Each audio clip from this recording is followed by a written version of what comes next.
Hey guys, welcome to NAMA. It is October. I can't believe it's October already.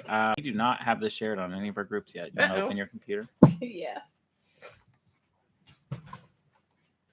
It's so easy if you just do this on It Facebook. used to be so much easier than it is today.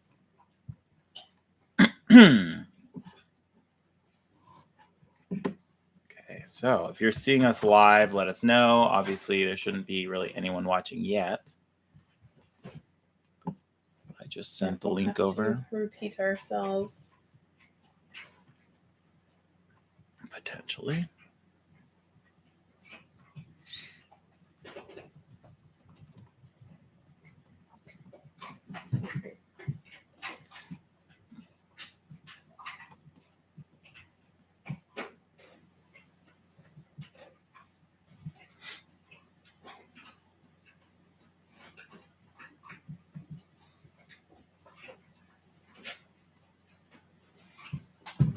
Keep in mind that if you are watching this on Facebook and you comment on Facebook, we're probably not going to see it. The best way to make sure we see your comments is to comment on YouTube. So click the link directly to YouTube and comment there.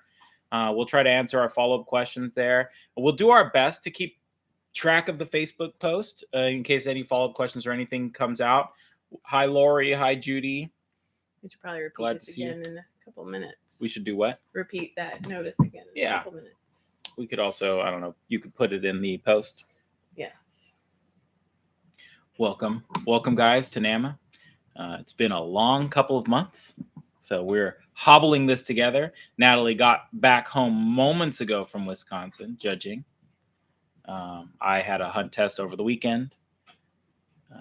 We've got lots of fun news, don't we? Yeah, sorry. Do we? Yes, probably. We're almost halfway through October. There's lots of room in our virtual classes. What? Talk about the Roger things that you posted earlier in the week. The Ethology Institute, which some of you guys know I've been a part of, is closing. It's officially closing its doors of December of next year. Not this December, but next year. A lot of you guys who have been my students for a long time have bought courses or bought the whole program. You have until December of next year to finish it. And in helping everybody finish that program, Dr. Roger Brantis is offering a series of lectures that'll be free for students who are enrolled in the course. You can take those lectures and interact with him directly, ask him questions and hear him talk. It's a great opportunity for those of you guys who are interested in ethology and interested in animal behavior, interested in any of that kind of like theoretical, scientific type stuff. That'll be perfect for you. And I can tell you, Roger now too, as he's retiring, is it's no holds barred. He gives you his full opinion with no apologies. So it'll be worth it for those of you who want to go to them. I highly recommend it.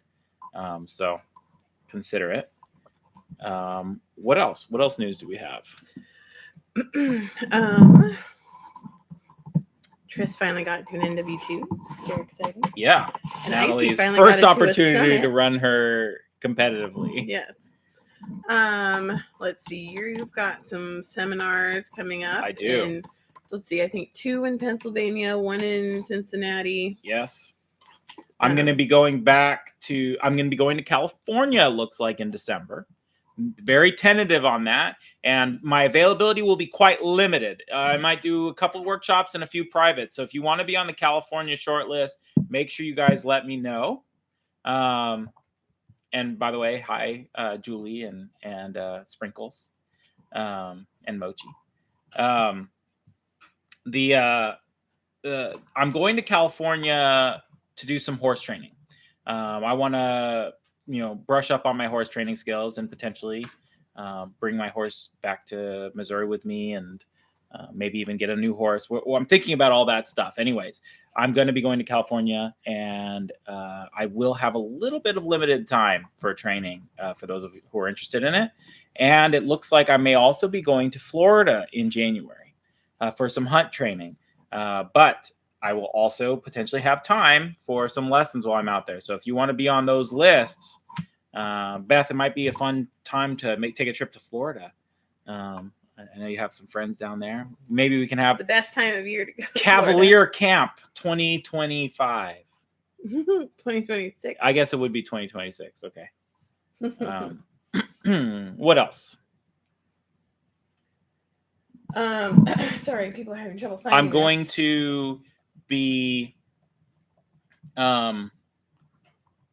probably switching over my virtual classes in November to be more topic oriented. I'm also going to be changing my schedule a little bit in the coming months. So keep an eye out for schedule changes. So if there's a day that has been working or hasn't been working, just know that that might be shifting. What about you? Any schedule updates you want people to know? Any classes you'd like people to consider that are filled or not filled or anything like that? Well, probably my classes with the most room have been the weekend, which I know is very hit or miss. It's very hit or miss for me. I don't have all that many weekend classes with all the travel, and then I know other people have various trials and events. But if you feel like you can't find classes, look at the weekends and see if they work. Yeah. Anything else that we should mention at the beginning?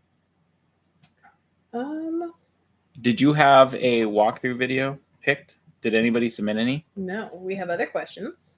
So keep in mind, if you guys like the walkthrough and debrief analysis, something from last month, I'm pretty sure. Make sure you submit it so that we know it. And we were supposed to put that in that document, were we not?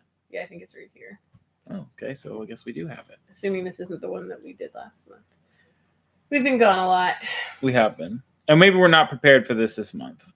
You want to just do questions this month? Well, we're not firing on all cylinders, so you'll have to. We'll apologize for that. Let's do the questions, and then we'll see if we've got time for some of these. Perfect. Okay. So, what's question number 1, Natalie? Okay. And I'm going to have to ask you, as usual, to scoot in because the camera's only seeing half your face when you look at your computer. Because I'm looking at my computer. I can turn. No. Okay. Can you suggest a container game to make practicing containers more interesting to the dog? Although my girl is typically spot on with containers, she can quickly get bored of practicing them. You saw Michael's aversion to containers in his head shaking. Well, there is that, but there's also the more fun for the dog. That's an interesting idea. I every time people used to say this, and look, I had a Siberian Husky for a long time. They're very well known for their motivation issues. And one of the things I will always tell me when people tell, oh, well, this is not fun. I said, well, is your dog bored of eating their food every day? Like, what are we doing to make it not fun? Because there's nothing wrong with going out, doing something simple and eating some food. That's not usually something that the dog finds boring. It must be that we are doing something weird that's making it not fun for the dog. And I think often we are bored of containers Yes. also, but I do think we can make containers much more interesting for the dog when we make them feel like they get to really hunt for odor versus yes, no on every box. I think that can be taxing and annoying. And I think sometimes dogs are like, but I know it's in the box. Why are we doing this again? So I think you can really spice things up with the right kind of container practice. Yeah, I could see that. So what kind of another thing I guess worth mentioning is the way we utilize the word games. Typically when we're talking about games, we're talking about adding some kind of competitive stress. It's not the only usage of the way games. And so a lot of people, when we say games, what a lot of people interpret is actually what we call drills, as opposed to searches. Like we can do searches in our class where we set up a setup and you have to run it. Or we can do drills. We determine a skill we want to build and we set up a specific problem that will build that skill. I think that's what a lot of people think of when they hear us talk about games. Yeah, or something that's just like a more lighthearted and fun search than your average searches. What do you mean by that? Like a lot of people are really sort of routinized and serious and boring in their regular practice. And so when people ask for a game, I think something out of the ordinary. Out of the ordinary, maybe more fun for them as well as the dog. Something that breaks the monotony. Yeah. And this person put game in quotes. Yes. And so one thing I like to do is container searches where the containers are not in any normal setup. So they're, I mean, this is semi-normal for some kinds of searches, but like up on things, on something and under something, the same object. Searches where the hides are on the outsides of the box instead of the insides of the box or other container. More difficult and interesting containers than you sometimes see. Like, you don't need to practice the same containers you see in trial. You can practice all sorts of containers and challenge the dog to find the seams of all different kinds of things. Like work on luggage when you're at a low level. You don't need to wait until you're in elite or summit to work on luggage. Of course, people in AKC will work on weirder containers because who knows what they're going to come across. Letting the dog work it like an interior exterior instead of working it like a container search. You don't need to march them up and down the containers. You can just let them hunt, and that's often more interesting. Yeah, I think one of the things that I can advise is to incorporate containers in other searches. Stop being so compartmentalized of this is container search, this is an exterior search, this is an interior search. Just have containers throughout every search. And sometimes there are hides in containers and often there aren't. And the more containers are just an object in a search, like a chair. Sometimes there's a hide on a chair and sometimes there's not. Then it won't become the fixation for the dog. Yeah. And I think when people are compartmentalized into elements, then what happens during a container search? People restrict the dog's access to the search area because they want them to work the containers. And so, yes, that would make your dog's search less fun for them because they feel constrained. Sometimes constraints can be really fun. And if you've ever seen our one-track mind game, that's a perfect example of a container search with lots of constraints that a lot of dogs find very fun. Because you're challenging them to focus despite you. Yes. Which a lot of times we're just making this searches too easy for the dog. Agreed. Not that you want everything to be insane and difficult, but there are ways of making it challenging that are far more interesting than, just doing basic hides all the time. I like to do an exercise, or it's just a way of hide setting really, that I call Find the Box, where you've got random containers out there and most of your hides are interior hides. And then there's a box that's not visually obvious to the dog. So they're going to catch it from somewhere they probably can't see it. And then as they work around a blockade, it's going to be, oh, it's actually in a box. And I think that can reduce some of the seeming boredom that some dogs have with containers, or even avoidance. I've worked with dogs that were not even willing to search if they saw boxes. And a big part of fixing that was just making the boxes hard and interesting and weird, and not just in lines and all that. And it is fixable. With the right variety for the dogs. Yeah. And also just like a note on these questions and our answers is that when we get these questions, and we're answering them. Well, I know we're answering your question, but we're also answering for a wider audience. So when we say certain things, we're not necessarily saying that you are doing these or that or whatever. It's that these are the common, or your dog is bored or whatever. These are common problems that lots of people find and mistakes that might be helpful to a general wider audience. Yeah, we often don't even know enough about the question askers. I often have no idea. If Natalie reads it, I have no idea who asked that question. I think I got it. I don't even currently remember who asked the question. Okay, should we go on to the next one? Is there anything else we should mention about that? Whoops. Wow, that was exciting. No, I think we. Yeah, if there was more, if there are specific container skills that you would like to talk about, or if there's more specificity that you want to give us about your individual dogs and what they're doing that's causing you issues, let us know, and then we'll try to be more specific. Yeah. Another just general thing I like to do with containers, because I personally don't find them overly interesting, is to go to somewhere like Dollar Tree and just get the holiday containers that are there right now. They usually have a variety of different kinds with different If you go right after the holiday, they'll be extra cheap. Yes, as long as they haven't run out. Yes. And that gives me more interest in setting up container searches, which usually goes right down the leash. Okay, next question. As the trial season starts winding down in many areas, at least up north, because someone else mentioned that their trial season in Florida is just ramping up as it cools down. I think most people have a laundry list of things to work on over the winter. How do you support teams you work with to determine what to work on first?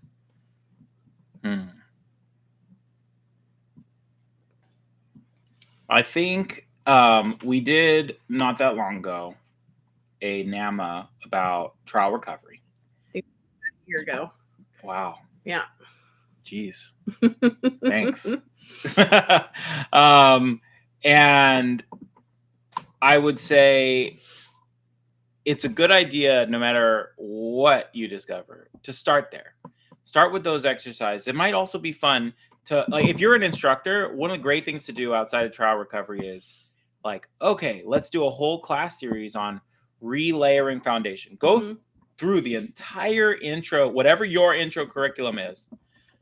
Go through that whole thing on odor with all the advanced teams, and just watch the dogs come back to life. It can be really fun. Lay off the blind searches for a bit. You know, do some drills, do some stuff like that. Build the dog back up. Absolutely. And that ties very much into what I was just going to say, which is find where your active holes are by going back through hunt, drive, independence, problem solving, confidence, because you may not have any existing problems in one and you may have a lot in another, and that can really help you focus. But I would definitely recommend visiting all of them multiple times, multiple layers and levels of difficulty and all that. Because you may not know. Now, you may have been trialing and finding holes as you were trialing and have a list already. If you have a list, more power to you. Then use that. But they usually are somewhere in the 4 pillars. I did find the link for trial recovery if you want me to post it anywhere. November of last year. Okay. Anything else on that topic? I don't think so.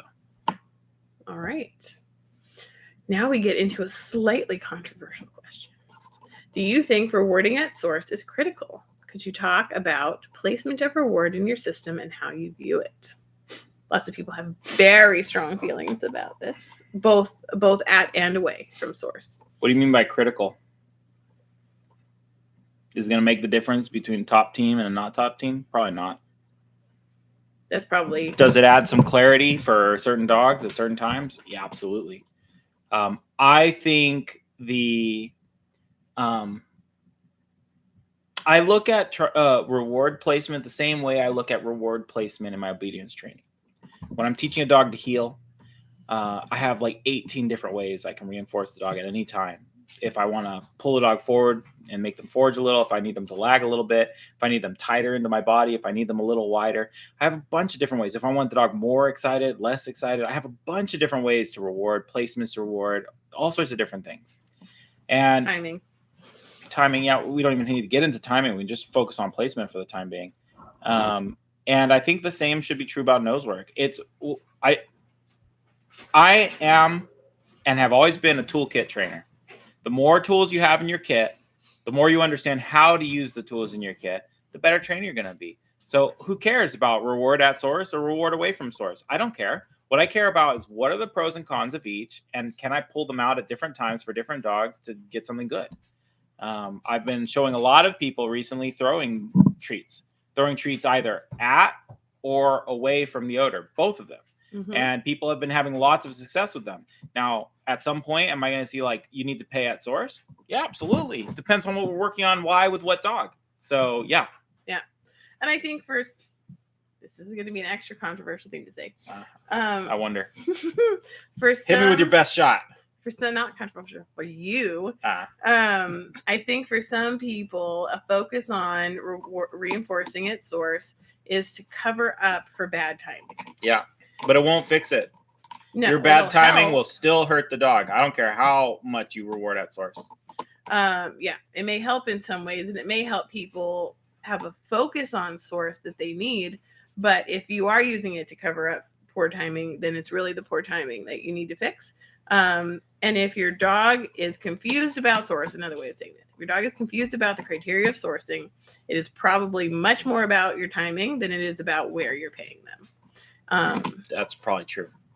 So if there is, I would an definitely issue, say timing is more important than placement. Placement can compensate for timing a little bit, but not completely. I would also say that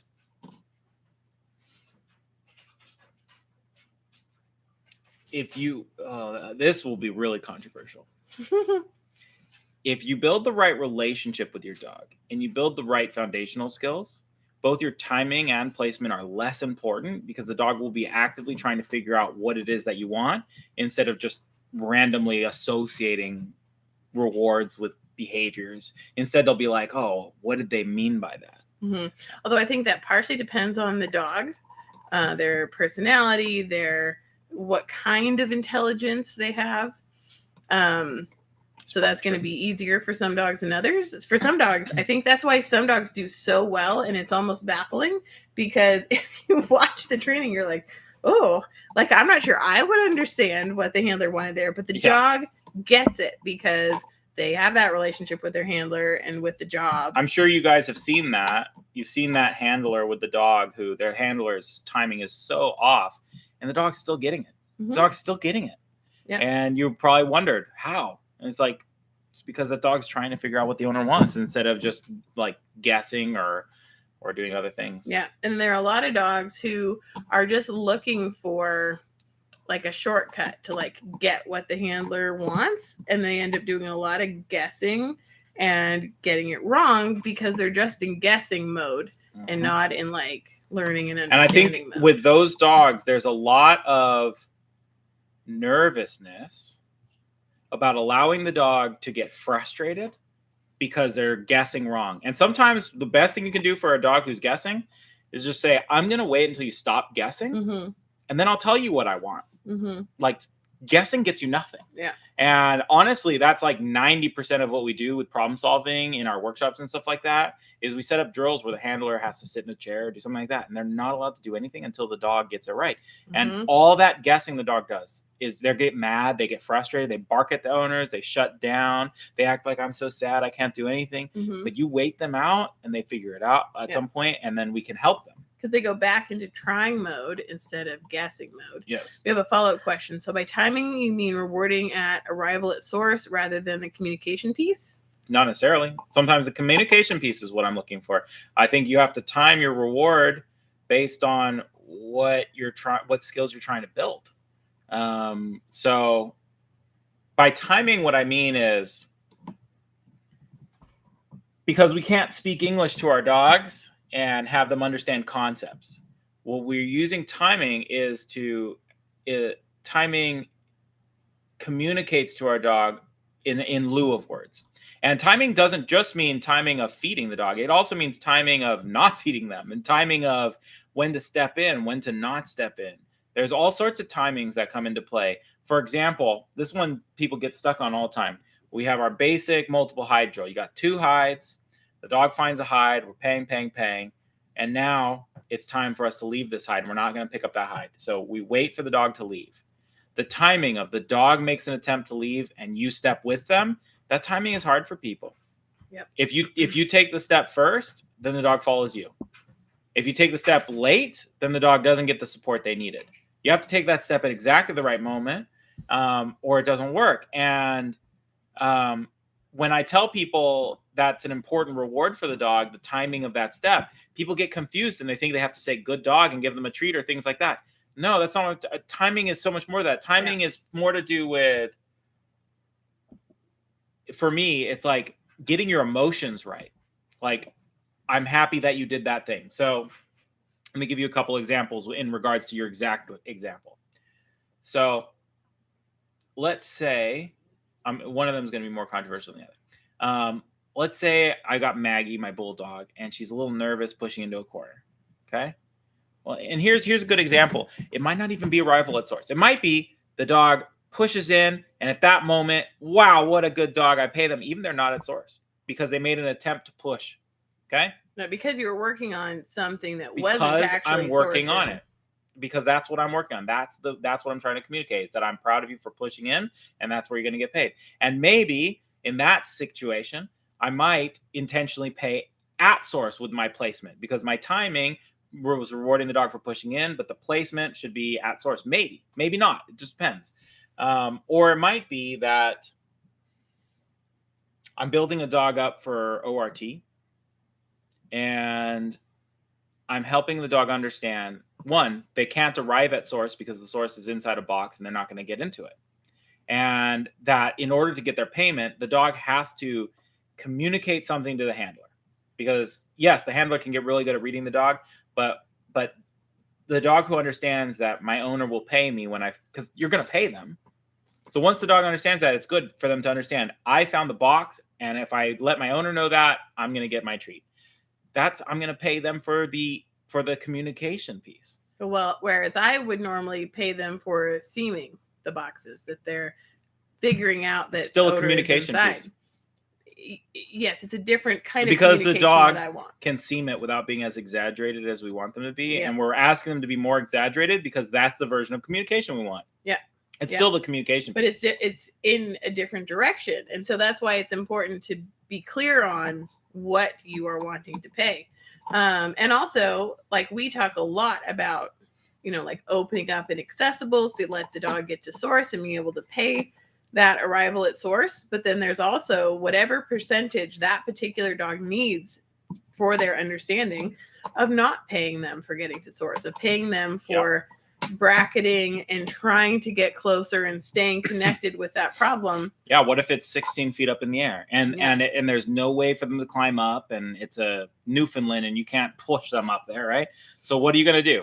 You're going to pay the dog pushing to source at least, and I guarantee you, I don't care. You can do that once or twice, maybe. Third time, it'll be communication, because the dog will understand. I push up there, and then they pay me. Yep. And a lot of what I choose to do with my treats depends on whether I'm using food or a toy. If I'm using a toy, occasionally I throw it at odor, but a lot of times I am asking my dog to come and strike the tug. So that's really very purposeful, not paying at source. And then, like Michael said earlier, sometimes we're throwing treats either at or away from. But we also, a big part of how we tend to pay odor is allowing the dog to reconnect with source, get paid again, reconnect with source, get paid again before being sent on from that hide. And each one of those reconnections can be paid in different ways. And, maybe I'm going to pay some of, the first one, I'm going to throw it away. Maybe the second one, I'm going to throw it at the hide. Maybe the third one, I'm going to pay them out of my hand at source. You've got lots and lots of options. And I think if the dog is clear on the criteria of if the hide is accessible, you need to source it. What? Did you not hear that? It sounded like breathing. Oh, it sounded like music to me. Sorry. Oh. I thought like one of our devices started playing music. My bad. One of our dog had some really bizarre breathing, apparently. It's probably the bulldog. I'm quite sure it was the bulldog. Which is why I wasn't worried about it. So, and play with like what your dog really likes, what gets them going, what makes them clearer or less clear. Like both of those are important to know on what is getting them paid. And most of the time I will describe that as paying arrival at source, because that is what I want my dog to hold in their mind as what's important when they're working odor. Yeah. Okay. Anything else about? Oh, okay. What was the actual original question? Oh, placement, reward placement. Yeah. Okay. I think people should feel more free to experiment more with it. Yeah. Because even when it comes to odor imprinting, like introduction to odor, there are different methods that use different techniques, and they all you can have a competitive dog with any of them. I think it's probably not a good idea to experiment with reward placement when you're imprinting odor. So stick with a method. But once the dog understands odor, start playing around with different placements. See if that adds a little bit more understanding to your dog's understanding of what we want. Yeah. Yeah. And focusing on the timing piece too. Yeah. Develop your timing. Don't try to, in my opinion, if you want to be a better handler and a better trainer, don't use crutches to cover up for your timing. Yeah. Don't use pairing to cover up for your timing. Use pairing, but don't use it to cover up for your bad timing. Get your timing better. Yeah. And watch your dog. If your dog's criteria of sourcing is getting sloppier, do something to fix that. If their criteria is holding or getting better, you're probably on the right track. And if you're doing a lot of trialing, fix the fact that you just paid a whole bunch of not sourcing. Okay, next question. How do you best handle container searches in tight spaces? Had this happen twice in an AKC trial, that there was really only a foot or so between the containers and the wall or fenced-in area, and it just felt really tight. And I don't know where best to position myself. So there's a training question there, and then there's a handling question there. How do you handle it, which is what you did ask. But I would also say that you can train the dog to the point where it doesn't matter what you do. You can stand right on top of a box, and the dog will just work around you. I think my 2 rules for NW1 is, oh no, have I forgotten them? Disturb the area as little as possible. And I can't remember what the other one is. I'm going to look it up. Okay. But that basic idea is the less is more. Let the dog do the work, and then when you've cleared an area, then move in and clear the next area. Yeah. And some people are very successful with short lines in containers, but I will always bring my long line, because what if I want to be able to give the dog more space? Yeah, so the 2 rules are: 1, stay out of your dog's way, and 2, disturb the search area as little as possible. And the reason those 2 rules are important together, because you could say stay out of your dog's way by itself, but then what happens is people try to run out of their dog's way all the time, and then you're disturbing the search area. So sometimes being physically in your dog's way is being less in your dog's way in the long run, because you're not disturbing the search area that much. Yeah, and they can work around you so well. Yes. But I would say on the training side of things, setting things up where your dog learns to push you out of the way. That doesn't need to be physically pushing you, but set up a container search in your bathroom. Hide on your toilet, on the back of the toilet, in the tub, on the rim of the tub, by the door, in the corner. So like 8 containers in your bathroom. And go in there and close the door. You're in there with your dog. Have your dog figure that out. Get used to it. And learn how to get out of your dog's way. Teach your dog what it means when you're getting out of the way. It doesn't mean to follow me. It means to keep working. And the more you get used to that, the more you and your dog will become just a part of your language that you use with each other. Yeah, but you should be able to be within an inch of a hide and your dog still find it. That should not stop them from finding it. And in containers, you're not going to end up that close anyway. I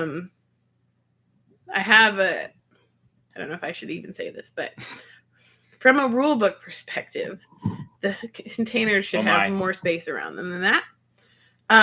That's, really neither here nor there. You should just accept what is there, in my opinion. Yes. No, I'm not saying you should complain to your judge. Definitely not. Often our spaces are really constrained, and it's either like use the space or don't do the trial. So judges are working with what they have.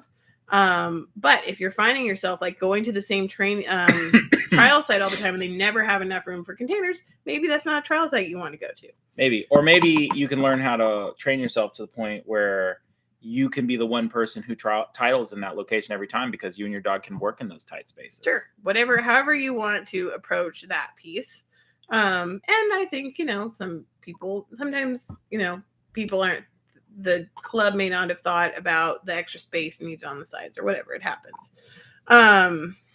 But from a handling perspective, if I'm between the containers, or like if it's lines, if I'm on the inside, or if it's a circle, if I'm on the inside, or whatever, it doesn't matter really at all that there's so little space on the edges. Yeah. I'm probably not even going to notice. People often worry about being in the dog's way. So keep in mind that as long as you're not moving very much, you're just another object in the search area. So if your back's up against the wall and the odor is blowing against the wall and you're right where the dog needs to catch that odor, let the dog catch the odor off of you. Or the judge, or the spectator. Yeah, and don't pull them off of the judge. I mean, unless there's some behavioral reason you're doing it. Let the dog work off of the judge. Don't assume that they're just saying hi. Usually they're not. And very often when I'm judging, if the handler lets them, the dog will come up and sniff my hand and go find the hide. And the handler, like 60% of the time, says, she doesn't have the odor. It's like, well, I am the one who said it. Yeah, exactly. And there is a bunch of my odor, even if I'm wearing gloves to set it, there's a bunch of my odor around where the hide is. And, why remove an additional piece of information from your dog when you could just let them sniff my hands, sniff my shoes, whatever they want? It's going to take them 2 seconds, and it might save you time in the long run. Mm-hmm. Any other handling thoughts? Just by doing more tight spaces, you would automatically learn how to be more neutral energy in tight space with the dog. Most likely, yeah. Doing it more. Maybe the dog is the one doing most of the learning how to navigate around you. Maybe you're doing more learning of like how to push and pull and not be so disturbing to your dog. It depends on how big your energy is. Yeah, I do believe that you get better. I don't want to say learn. I will say that you'll get better at it the more you practice it. Yeah. And if you are someone who's like quite high arousal, stressed, frantic in trial, you may be pushing your dog away from you more. So it's something to consider and look at. If you can watch your videos or just notice how your dog responds when you act in different ways, handle in different ways, feel different ways. But yeah, I think, and I don't know if this is true of the question asker, but a lot of people have been told you cannot, should not, never be between lines of containers. And sometimes you have to be. Sometimes you have to be, and sometimes it's the better place to be. You don't know if the odor is coming out this side of the containers or this side of the containers or both. And I see people fail searches because they refuse to go on the inside of the containers. In other cases, forgot or didn't go on the outside of containers. So, and if there is only a foot, maybe you can allow your dog on the outside of the containers while you stay on the inside, if that's what the odor necessitates. All right, ready for the next question? I'm ready. Okay. Ideas on proofing off food distractions. Okay. Well, that's a big question. In fact, we have a whole course about this, Mastering Distractions. I don't think that course is on our website yet, but we do that. I do that curriculum a lot in my virtual classes. I'll just give a couple examples, and then hopefully it is one of the next courses I'm planning on releasing. I just need to film everything.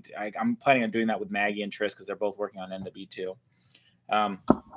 First thing, yeah, we should. First thing is, if your dog can't handle food in your hand, they can't handle food anywhere else. Start there. That's a big tip right there. And you want to tell them what to do if their dog can't handle food in their hand? Which is what? Do nothing. Yeah, just wait. Let your dog work. Wait them out. They will figure it out. I promise you. I think that's probably a big piece of advice just by itself. The next thing I would say is, if your dog is having trouble with food and toys in containers, start with not food and toys. Start with a rock in containers. You might be surprised that your dog would fall for just a random object inside of a container, because they're not responding to the food. They're responding to there's something in a container. The dog has a misunderstanding. They think that their job is just to find anything in a container. And so that might really solve quite a bit of your issue. And for more novice dogs, that's a reason I like to introduce distractions rather early, because then we can start working through that before it's a problem, instead of, like they've been doing containers for 3 years and now we start putting random other stuff in containers. No reason not to do it earlier, in my opinion. I was going to say something else, but I forgot because I'm thinking about the next question. This one, the right follow-up, yeah. It's a good question. Okay, so it says, in a trial, this is a follow-up to the previous question on tight spaces. In a trial where hides are accessible, should you wait for the dog to get to source as close as possible, even if I know where the hide is, for the sake of the dog can finish the problem? So, follow-up question, how do you know where the source is? That was what I was going to say. Are you sure you know where it is? How do you know where it is? Maybe you do, but I think it's best to assume you don't in a trial. Assume you don't know where the hide is. Even if you are running 2 dogs and you run one and then run the other FEO, doesn't mean your first dog sourced it. And I have many times when a hide is not visible to the handler, seen them second guess the dog's initial alert, which was on source, and then the dog moves over a little bit because they didn't get confirmation or reinforcement from the handler. The handler said, do better. So the dog has learned that means wiggle around a bit and then I'll get paid. And so they wiggle around a bit and then the handler goes, there, now you're at source or whatever it is. And no, usually they were more correct the first time. I see that all the time. But okay. It's a good reason not to do tons and tons of hides you can't see, for one thing. So let's answer this question. Is it better for them to finish the problem in a trial? In my opinion, no. Finishing problems is for training, really. Mm-hmm. In trial, once you are convinced that you're within the yes zone, which you can't know. You can't know, but that's how you call alert. Is when you determine that you think you're in the yes zone. You should call alert, not for the sake of the dog finishing the problem, but for the sake of let's move on with this trial. Say alert, feed, move on to the next problem. And then you do your problem solving in training. Yeah. And if you're constantly tuning up before and after trials, you're probably not going to get a lot of slipping, except for the things that are hard about trial. To make a hide invisible, sometimes you have to make it a really weird angle where the dog can't quite get their nose on it. Even if it is accessible and sourceable, they may not be able to put their nose on it in the same way. So yeah, if your dog has given you the alert, all you can do, or you think your dog has worked it out, even if they don't do whatever the behavior is, all you can and should do is call alert, because you have no idea where the hide really is. Now, if you think they haven't found it, that's something else. And then you wait for them to finish their job. But second guessing your dog in trial is generally bad, causes more problems. They're not necessarily saying anything about second guessing them. They're wanting to facilitate them being more satisfied. Like, because, some dogs get frustrated that they're not being allowed to solve the problem. Yeah. Like well, if you're calling, so, but this specifically says accessible. Yes. But if you're consistently but maybe that dog is things, like, I'm not done. I don't want to leave. Mm-hmm. Well, and with Icy, I have made plenty of alert calls that were later than I knew I could have gotten a yes, because I wanted to allow her to be happy with the problem she solved. So you think you should wait? I think in some cases with some dogs, but why?